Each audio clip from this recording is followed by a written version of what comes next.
respected chair, all the panelists, all the our comrades and friends coming from different parts of the country, all the intellectuals present here, all the staff members and the students of our Kanpur College of Bihaban.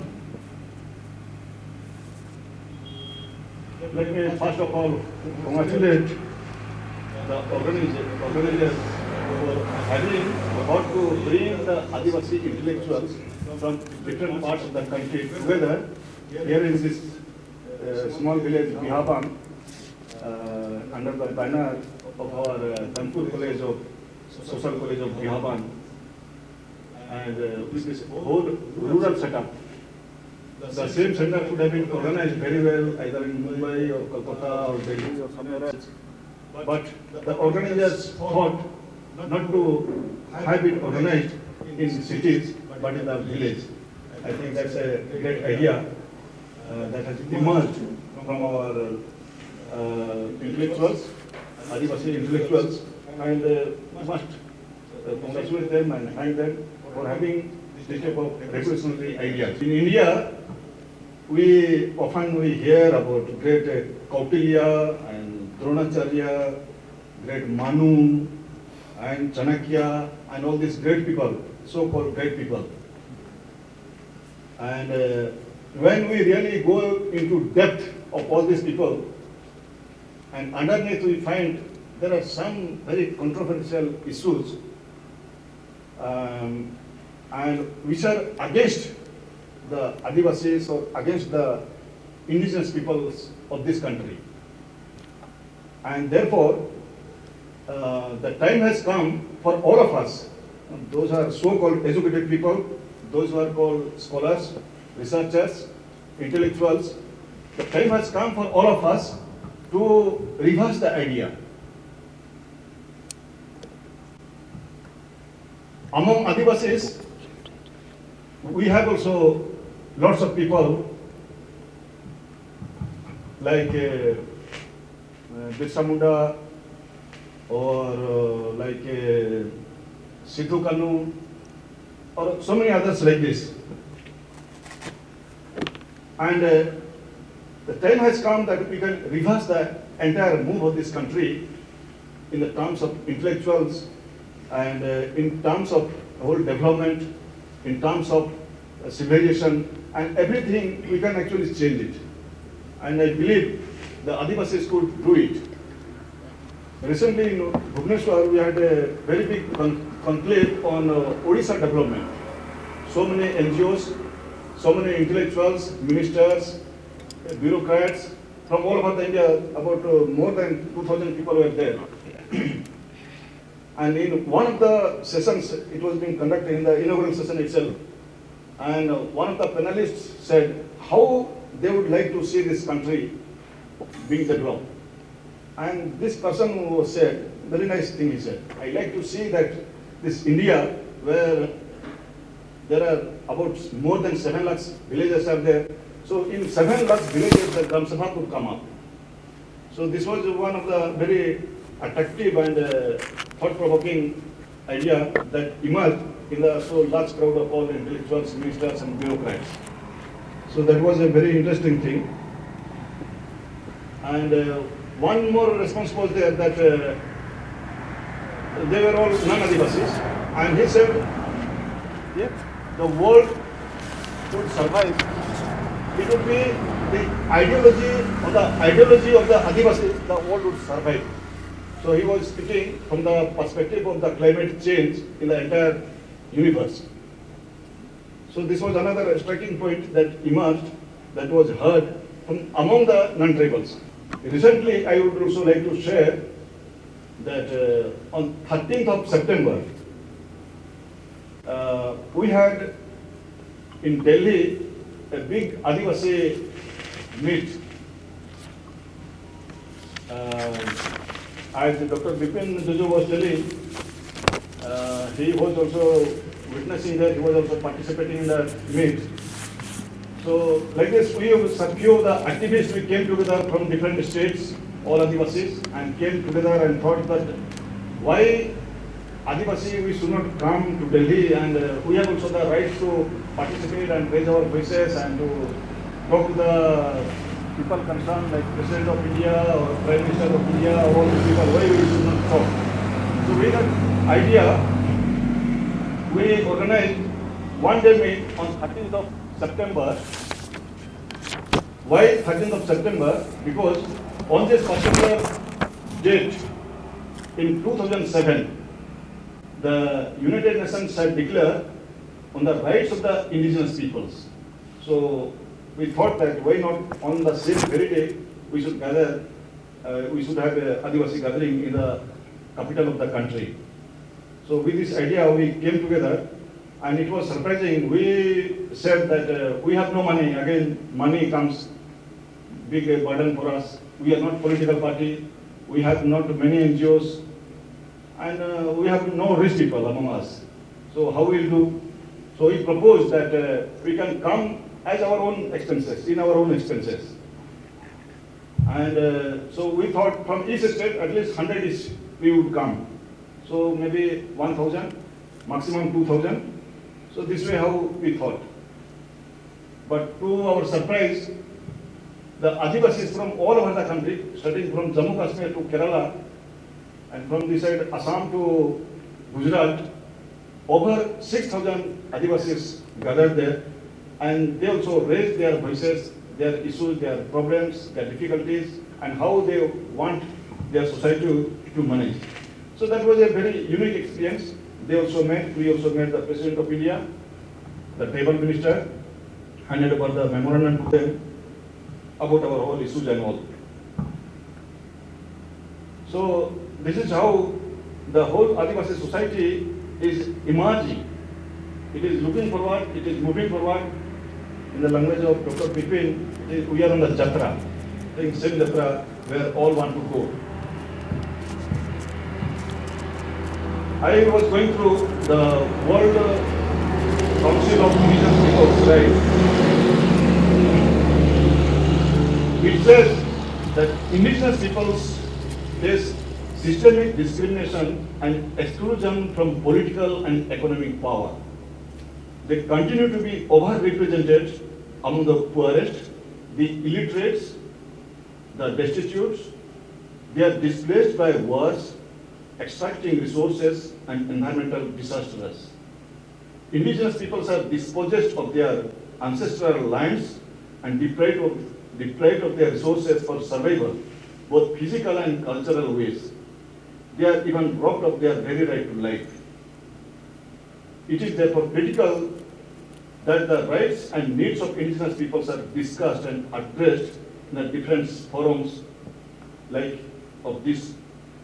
So also we as Adivasis need to talk, share, listen, understand one another, take decision, make our own plan and implement them together. I did study law.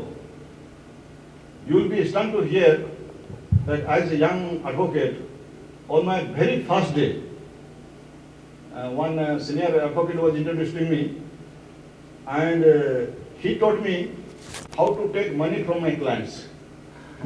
So that was a first experience. And so that was how to take money from the clients, how to give bribe to the officers, like tahsildars and all other officers and clerks.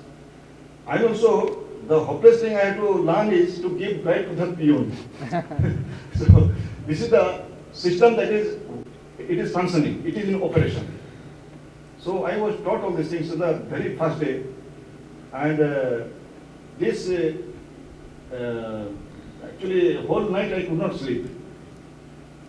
So for why I learned this law, I had different thoughts that by learning law and practicing it, I could help out the poor, the needy, and the helpless people. So this was a very good idea that I had. But on reality, when I started practicing so-called laws and all these things, so I had totally a different system. So then anyhow, to learn the entire system, I practiced for 1 year. And within 1 year, I saw lots of things, no? How the rich people deal, how the poor people are suffering, how poor people are harassed, how they are extorted, no, how the privileged people like judges, the officers, bureaucrats, how they give more option, preference, the preference is given to the rich, well-to-do, those who are having. So this type of experiences I came across.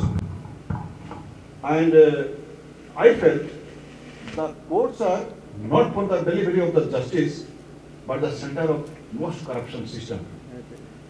The ordinary villagers, the poor, the Adivasis, the Dalits, the women, shall not get rights and justice to these courts.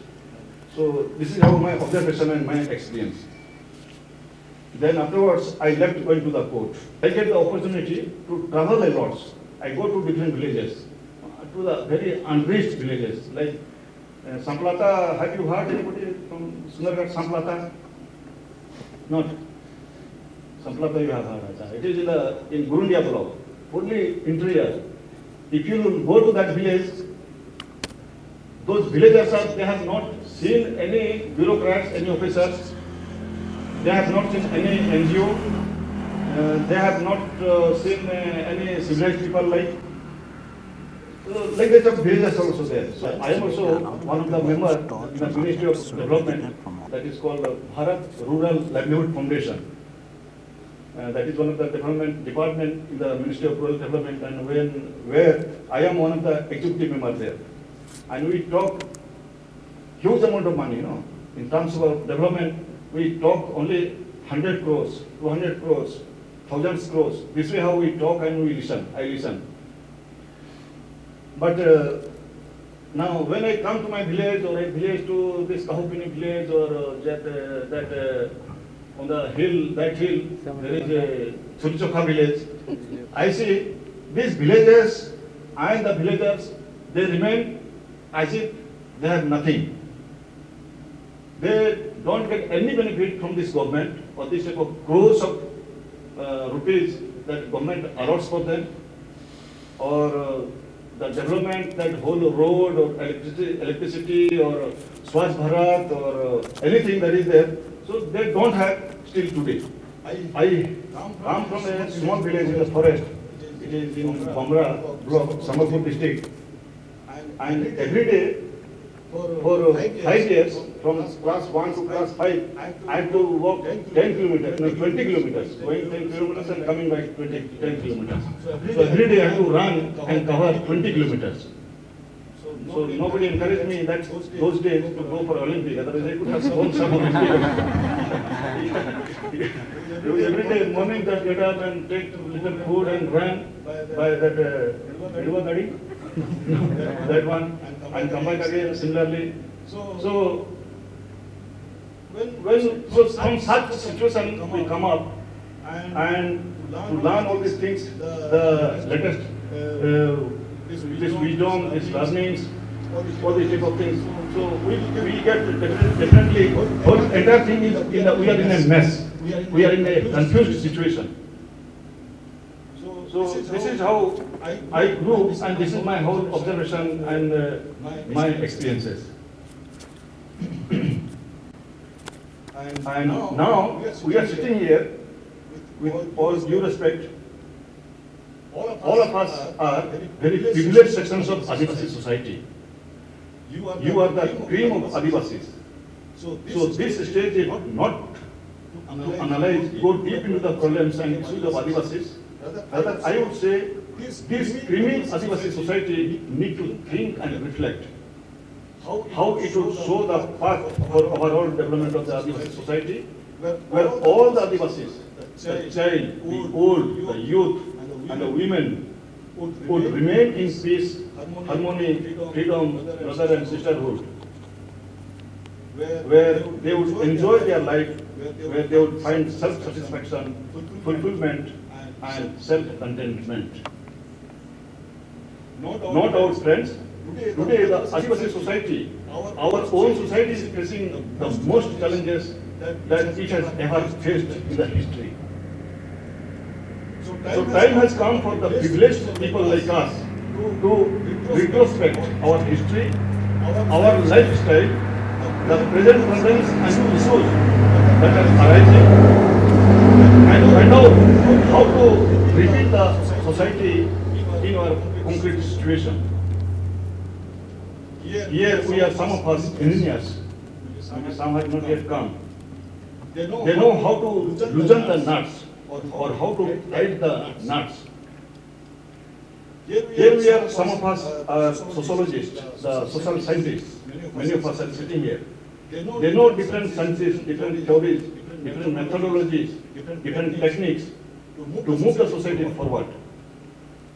We are here, many economists. Maybe some of us will be historians, social leaders, social scientists, NGOs, and from all spheres of the modern society. We need to see our role and responsibility towards my own Adivasi society and my own Adivasi village. Friends, my experience with the elite Adivasi or educated Adivasi is very negative. Let me say it very openly. I lived in Raurkela and now I am in Sundargarh town. I found all educated, qualified Adivasis are there. All Adivasi officers are in the towns. I am proud of them, but at the same time I am ashamed of this educated society for their insensitivity, non-involvement, non-participation in the Adivasi life and causes. Many of them feel shy of being Adivasis.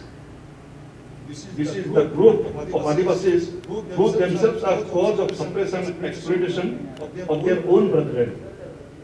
I find the Adivasi groups are worse than the Dikus. You understand about the word Diku? I find sometimes our own Adivasis are worse than the Dikus.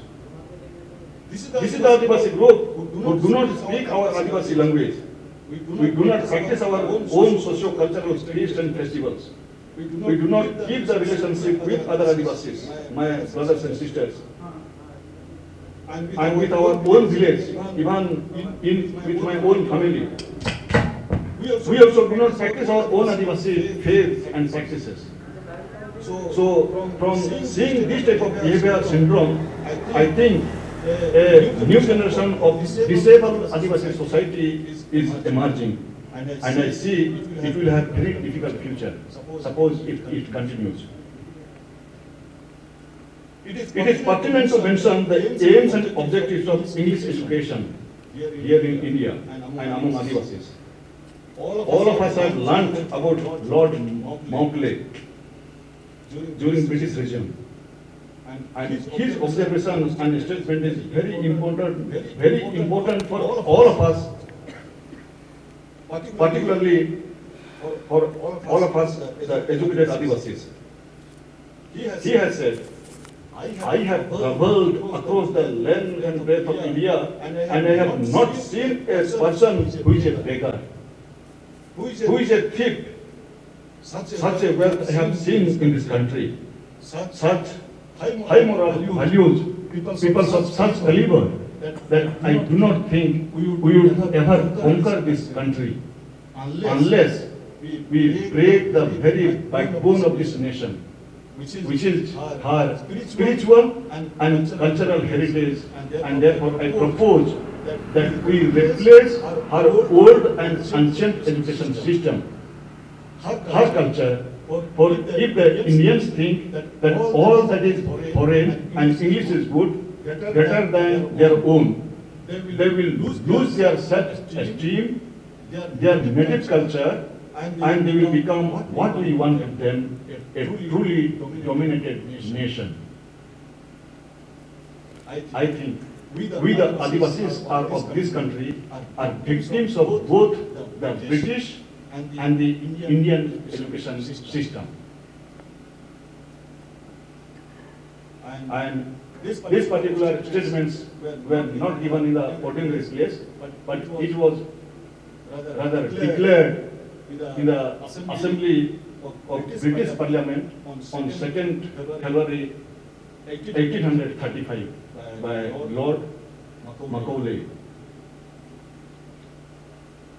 So I educated person. I have also, we are speaking now in English. We have gone through all the education system that we have in India, in Orissa, or wherever we are. We are learning everything in English medium.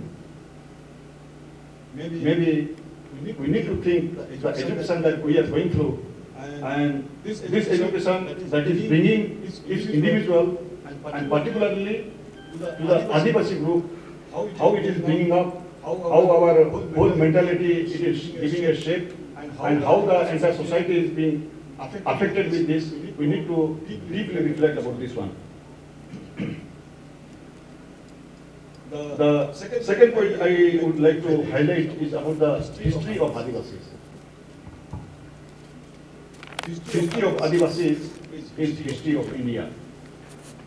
We all know that we the Adivasis have not written our own history.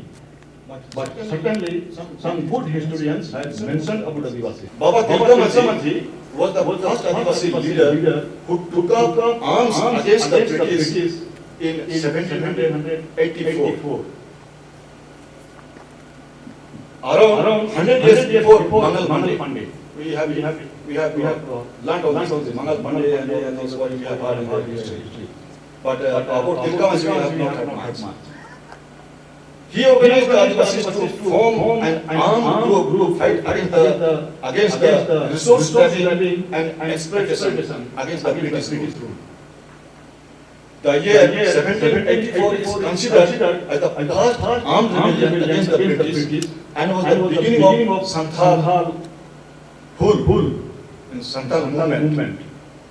It was due to great famine in 1770 and the consequences of the Court of Directors orders influenced by William Pitt. Court of Directors issued 10 years of the settlement of Jamindari. And later in 1800, this resulted in minimum chance to negotiate between local Jamindars and the Santhal villagers. Baba Tilka Manji attacked Augustus Cleveland, the British commissioner or lieutenant, and Raj Mahal with a gulelal. He literally killed him with that video, sir. The British surrounded the Yalapur forest from which he operated, but Tilka Manji and his men held them at bay of several weeks. When he was finally caught in 1784, he was tied to the tail of a horse and dragged all the way to the collector's residence at Bhagalpur, Bihar in India. There, his lacerated body was hung from the banyan tree. So when they pulled him on the road by the horse, almost his whole body was torn, and the same torn body was hanging on the banyan tree in front of the collector's house in Bhagalpur. So this was a great warrior and great leader of those days. Thirdly, I would like to bring for your kind information and for your reflection in Khasua firing here in Tamil one important person, Damodar Hasta, who has been spearheading the movement for bringing honor to over 7,000 rebels who were killed on the 1st January in 1948. The 15 feet long and 5 feet wide slab will have the words, "Long live martyrs of January 1st, 1948, Khasua firing," inscribed on it. The writing will be in Varanasi for Ho community, all city for Sandalis, Devanagari and English. A local sculptor, Sanjay Bandia, is working on the inscriptions. One of the survivors of the firing, Sri Jagmohan Soy, our co-brother, while going down memory lane, recollected on January 1st, 1948, hundreds and thousands of tribals congregated to hold a meeting for a separate tribal homeland. As the meeting was called in defiance of prohibitory orders, the administration resorted to firing, killing innumerable tribal men. the administration dropped the bodies in wells across Khartoum. Till now, no one knows the actual death count, he adds. Some people say it was a great conspiracy to suppress the Adivasis, who wanted to have their own state, Jharkhand, through Adivasi Mahasabha. It was the master of Sardar Patel, who was the Home Minister of the country, ordered to massacre the Adivasis and suppress the entire demand and their wishes. And Mr. Jacobs was supposed to address the gathering, and somehow he was stopped on the road and he could not reach the place. And he could have also in the target IG groups in the entire conspiracy. Friends, it's very important to learn and understand the history. Same Jacob Simunga in the Assembly constituency on 19th of December 1946, he gave a very brilliant speech. He said, "Sir, if there is any group of Indian people that has been sharply treated, it is my people. They have been disgracefully treated, neglected for the last 6,000 years. The whole history of my people is one of continuous exploitation and dispossession by the non-Aboriginal peoples of India." I could say that we the Adivasi of the country feel today that even after 69 years of independence of India, the exploitation and dispossession has continued in different forms. We face systemic marginalization, discrimination, exclusion from all walks of life. We feel a willful negligence in the ruling class of the country, and we are betrayed by the states and country. In the just recent past 2 months, we have heard about Nagada in Orissa, where in one month, from among the Juang tribes, in one month, 19 children they died. So this case the entire country before us and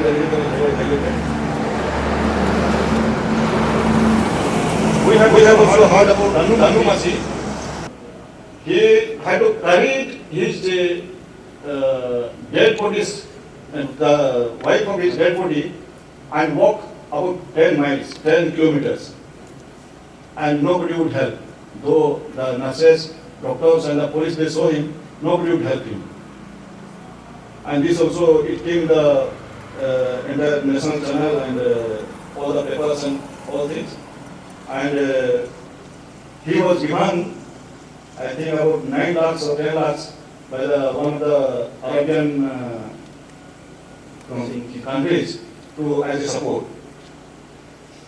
So, friends, I would like to mention that this is not only, these are a few of the examples, but we have today maybe thousands of Nagara villages in all of the tribal villages, the tribal areas, the 5th schedule area and in the 6th schedule area. Sampalata I mentioned, nobody has gone there. There will be still worse situation. You know Article 43M, that is the whole Panchayat Raj. This 43M very categorically says that this Panchayat Raj is not supposed to be implemented in the schedule areas. But we know that in Jharkhand or Chhattisgarh or Orissa or Rajasthan or in Gujarat, anywhere you go, you will see the general panchayat has been imposed upon on the schedule areas. According to Article 243 ZC, again it is mentioned that no municipality or corporation should be in the schedule areas and tribal areas. But we see there are several municipalities in schedule areas. You know about the tribal subplan and Article 275(1), where consolidated funds are there exclusively for the tribal development. One One way we understand that for the tribals and Adivasis, there there is no no lack of funds. But in In spite of these schemes, projects projects and funds, we the Adivasis are the most wretched and humiliated persons in this country.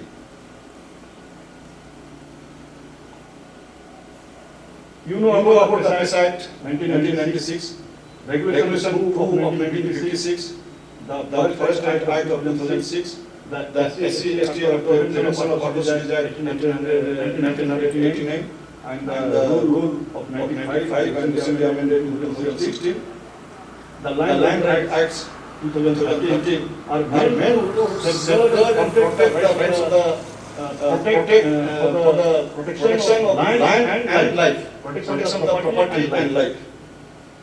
But in In spite of all these rights, all these provisions, provisions, we see the situation of Adivasis. we We are not given any protection.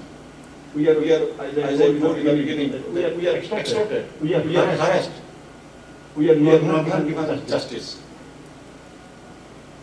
Similarly, Article 19, 4 and 5 supposedly go through, then then it is mentioned that that on the interest of Adivasis, non-tribals not be permanent settlement in this area. That That gives gives a a particular.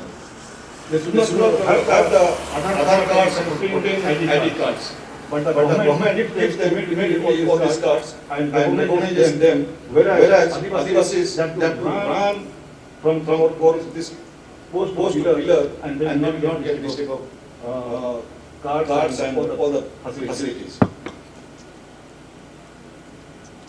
in the In the name of government service, there are many non-tribals in the scheduled tribal areas. In In the the name of IS, maybe IPS, IFS, IFS, OS, OS, and so and many, so many in in different states in the in the scheduled areas who who neither neither know know nor nor understand the Adivasis. and And what can we expect from them? Don't we think that these are the same colonial regime as as one day we the Indians fought for freedom from this colonial, like like British? Can Can we as educated Adivasis see this this type of structural oppressive system on on scheduled and tribal areas? Can we do anything to to these these issues? I I think very clear and and definite conspiracy conspiracy of the of the government and of and of the policymakers to through all these laws. We We have lots of problems, like mainstreaming of Adivasis, brain drain system, where all of us are affected, all the educated are affected with this, migration of tribal youths, non-tribal settling in the scheduled and tribal areas, non-implementation of laws, constitutional provisions, tribal subplans are being diverted and unspent. So, what can be done? We are, though late, the cream layers of Adivasi society sitting here from different parts of the country. We are very well aware of the situation. We need to understand that we are also trapped in the mainstreaming system. We are having big brains, but are trapped in the brain drain system of the city culture. We are also trapped in the crony economy system of the rich and corporates. So, what would be our roles and responsibilities as educated, learned Adivasis? Can we dare to do the Adivasi way of research? Now, in one of the statements in development conclave in Orissa, the tribal minister was sitting and he was telling. So Adivasis in the earlier days, they used to eat the boiled ones, bhapal, bhapal kanda, bhapal bhat, bhapal tiyan, bhapal rahet, and all these things. The boiled one, steamed one. And now the World Health Organization, WHO, World Health Organization, it has found out that the boiled food are the best food. So he was telling, "Arey, we the Adivasis, we knew it before your science and everything developed. And now you are teaching us. And you rejected when we were eating, and you told us that we are uncivilized. You are unscientific. They eat raw. How this is how you have taught us. And now after whole research and whole development, your science and technology, you are telling that what Adivasis were eating is right." So these type of things he was mentioning, and that also struck my. So can we dare to take the responsibility of Adivasi of research and Adivasi of living with all our socio-cultural and traditional practices? Can we dare to challenge the governance systems as we ourselves, we heard from the history that we had our own governance systems. Today also we will see Sanika Munda who will be coming after a few hours.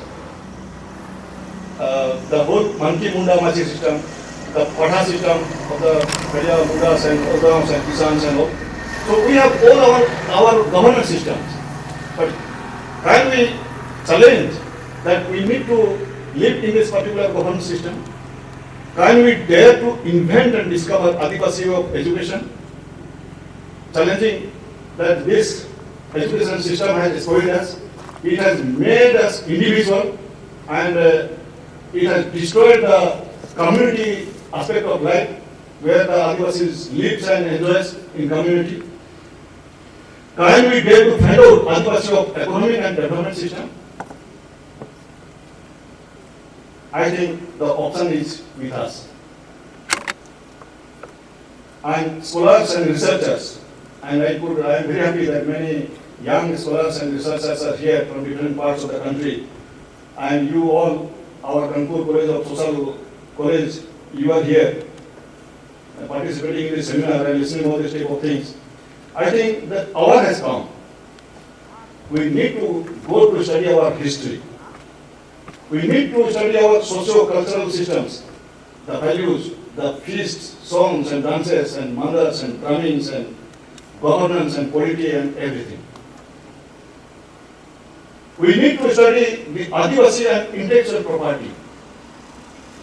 We need to see Adivasi and our healthcare system, entire Jiripudi. Maybe we could be the best doctors in the world. We need to see Adivasi and economics and development, because our system is a communitarian development, not an individual development. So can we do something on that? Can we take care of our Adivasi youth who are in search of meaning in life? Can we see Adivasi women and children, how they could very prosperously they can come up? Can we think of Adivasi and our education system with all Dhunkuria and that different type of things, Akhada and these type of things that we had?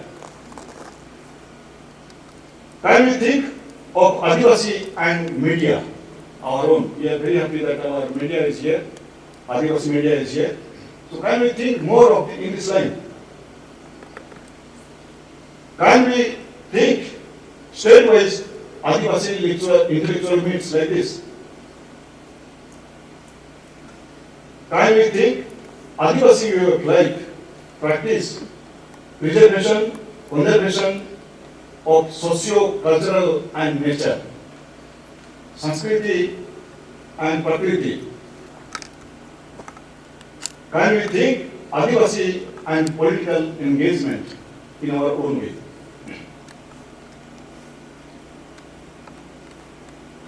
Can we organize similar seminars, workshops in our universities, in our villages, districts and states with our own youth? If yes, let us begin and do the work. If not, let us remember that we are slaves of not only the British, but of the states of non-rebels, as Lord Macaulay has stated, and cunningly made the Indian slaves of British in the name of English education. We the educated Adivasis may be the worst slaves than the ordinary Adivasi slaves of a Adivasi village. And therefore, we need a very serious thinking, reflection, discussion on these points.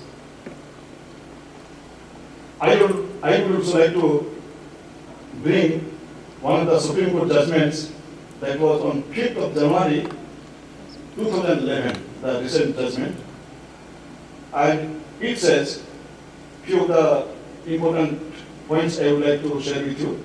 It says, the injustice done to the tribal people of India is a shameful chapter in our country's history. The tribals were called Rakshas, demons, asuras, and whatnot. These are the statements of Supreme Court, my friends. The Adivasis were degraded, humiliated, and all kinds of atrocities inflicted on them for centuries. The Adivasis were deprived of their lands and put into forests and hills, where they made out a miserable existence of poverty, illiteracy, and diseases, etc. But they retained, the Adivasis retained a higher level of ethics than the non-tribals. They are superior in character to non-tribals. So these are also the statements of the Supreme Court. Further it says, now to undo the historical injustice to them, in number 20 it says, India is broadly a country of immigrants. So this is a country of immigrants. Number 25 it says, the original inhabitants of India may be identified with the speakers of language of Munda, which are unrelated to Indo-Aryan nor Dravida languages. So we can see very well how the Supreme Court has studied and followed the tribals, the Adivasis of this country. So neither we are from the Aryan race, nor of the Dravidian race, nor any Indo-Aryan race. Nothing of this. We are very specific persons, the sons and daughters of this original soul. And therefore we need to study all this. The generally accepted view now is that the original inhabitants of India were not of the Dravidians, but the pre-Dravidians, the Munda origins, whose descendants presently live in the part of Saranpur, Jharkhand, Chhattisgarh, Odisha, West Bengal, etc. So this is how Supreme Court looks at the Adivasis, looks at each one of us, and how we are looking at us, now we have to reflect. And on the development, just I like to bring your attention that the indigenous people's development needs a human rights-based approach, taking into account issues of equality, participatory, sustainability, and endorse the fundamental concept of development with culture and identity. I think when we speak of the entire development, we need to give a really deep thought into this aspect, because most of us are thinking of individual development. So we have the development should be, we want development definitely, but we want development with our culture and with our Adivasi identity. And I think all these things, what is displayed here, I think very nice of all these things, and thank the organizers for displaying all these things. I also like to say, there are Adivasis, indigenous peoples in Norway. And I had the privilege to go there and see and talk to them. And I met the president, one of the presidents of the Sami Parliament people, Sami Adivasis in Norway. And with their whole struggles, they have also seen like us. I have seen their hearts, but today I have also seen their whole development. Now if you see, then we will not say that they were Adivasis, they were tribals. We cannot say.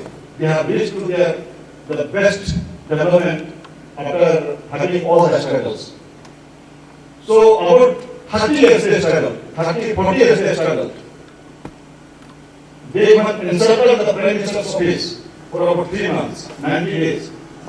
And finally the minister and the president and all of them had to come down to come up with the payrolls and release people, and they had to make the agreement that they want a separate parliament of the Sami people. And it was done. Finally, friends, I would like to bring you the example of Himre Bazar in Maharashtra.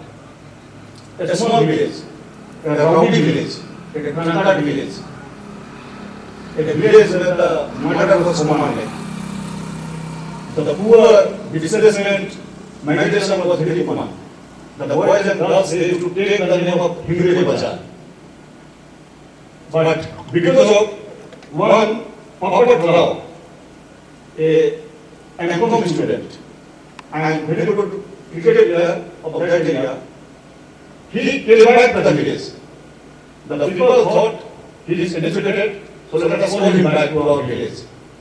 And this Papat Rao, they made him in the beginning, they joined the election of the Panchayat, and they elected him as Sarpanch, and he became the Sarpanch of that village, of that area.